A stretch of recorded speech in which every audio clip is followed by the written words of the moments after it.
Ang passive income kasi dito, boss, marami kasing mga scammer eh. Nagpapa-invest sa, kunyari, i-invest sa forex, papangakuan ng 20% na tubo monthly. Para maging realistic lang, 5% monthly. Guaranteed. Totoo ba yun? Legit yan. Legit ang crypto sa forex.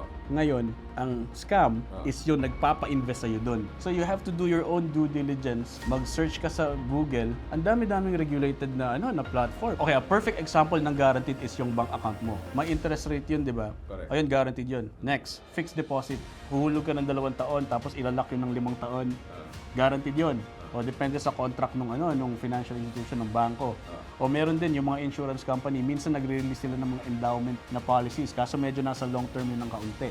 So, ilang percent ng inflation ng bansa mo? Sabihin natin, 3 to 5% sa Pinas. Kailangan, yung pera mo, lumalago ng 3 to 5% kada taon din kasabay ng inflation. Para maka-break even ka. Doon sa inflation. Even lang, oo. So, kailangan mo na mas malaki doon para tubo. Grabe, no? Ang lalim.